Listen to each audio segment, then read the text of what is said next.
Olá! O nosso papo hoje é sobre um assunto que mexe com a vida digital de todo mundo. A relação entre os nossos dados pessoais e aquelas ferramentas de inteligência artificial generativa que a gente usa. Nossos dados são, de certa forma, o combustível que alimenta essa revolução. Mas, ao mesmo tempo, eles também representam um risco. Vamos entender juntos como navegar nesse mundo novo com mais segurança. Para começar, vamos pensar numa imagem que ajuda a entender tudo. Pensa na inteligência artificial como um aluno. Um aluno super dedicado e principalmente voraz. Esses modelos aprendem, basicamente, lendo uma quantidade gigantesca de informações, a maior parte vinda direto da internet. São textos, códigos, imagens, conversas, tudo isso vira a dieta de dados que vai moldar o que a IA sabe. E é aqui que a história fica mais pessoal. Porque toda vez que alguém digita um comando, um prompt, numa dessas ferramentas, não está só fazendo um pedido. Na verdade, está ativamente dando novos dados para esse aluno. Quem usa a ferramenta acaba se tornando parte do processo de ensino.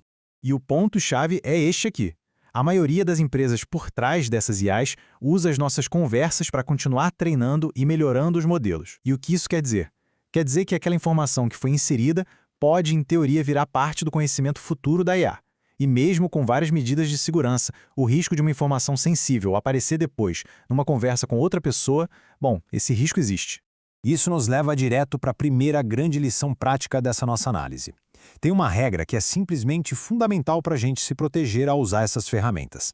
É a regra de ouro, simples, direta e a nossa principal linha de defesa. Qualquer conversa com uma IA pública tem que ser tratada como uma conversa, sei lá, na praça.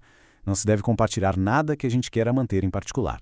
Mas, afinal, o que são esses dados sensíveis? A definição é bem ampla. É basicamente qualquer informação que possa apontar para uma pessoa específica ou qualquer coisa que deveria ser mantida em sigilo. E com exemplos fica tudo mais claro, né? A gente está falando de coisas óbvias como CPF, número de cartão de crédito, mas também de diagnósticos médicos, histórico de saúde ou até segredos de uma empresa. Imagina só o estrago se a estratégia de lançamento de um produto vaza porque alguém usou isso num prompt de IA. Complicado. Ok, agora vamos dar um passo além da responsabilidade de cada um. Porque existem leis e desafios técnicos enormes por trás disso tudo, como a nossa legislação de dados e o famoso problema da caixa preta. Aqui no Brasil, a gente tem a Lei Geral de Proteção de Dados, a LGPD, e os princípios dela valem sim para a IA.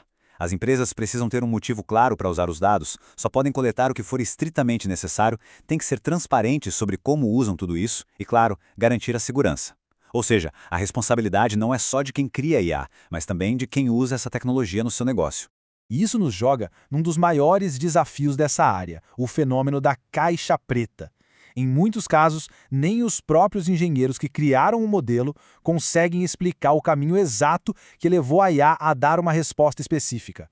Agora, se nem quem fez sabe explicar como uma decisão foi tomada, como é que a gente pode confiar nela?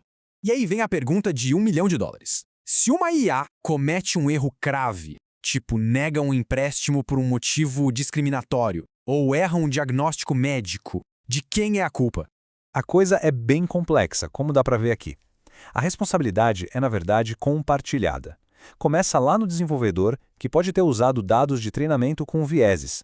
Depois, passa por quem implementa, a empresa que escolheu usar aquela ferramenta. E termina em quem usa no dia a dia, que precisa ter um olhar crítico sobre o resultado. Não tem um único culpado. É exatamente por isso que órgãos internacionais como a Unesco e o NIST estão batendo na tecla de uma coisa muito importante: o direito à reparação. O que isso quer dizer? Que as pessoas devem ter o direito de questionar uma decisão feita por uma máquina e pedir que o seu caso seja olhado de novo por um ser humano. E essa ideia toda nos leva à solução que está sendo cada vez mais discutida no mundo todo para lidar com esses problemas. A necessidade de manter sempre uma pessoa de verdade no processo de decisão. Olha, a melhor arma que a gente tem contra essa falta de clareza da caixa preta é exigir transparência.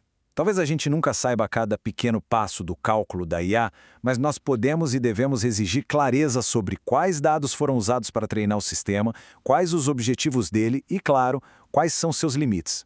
E tudo isso leva a um conceito chamado humano no circuito, ou human in the loop. A ideia é simples, mas muito poderosa. Para decisões importantes, de alto risco, a IA deve funcionar como uma conselheira, uma assistente superpotente que analisa dados e faz recomendações. Mas a palavra final, a decisão que realmente importa, tem que ser sempre de um profissional humano qualificado que consegue aplicar contexto, ética e empatia na situação.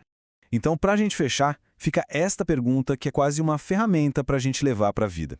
Sempre que surgir a ideia de usar uma IA para automatizar alguma tarefa, seja no trabalho ou na vida pessoal, a primeira pergunta tem que ser: qual é o custo de um erro aqui? Se o custo for alto, se as consequências forem sérias, é absolutamente fundamental garantir que um ser humano dê a palavra final.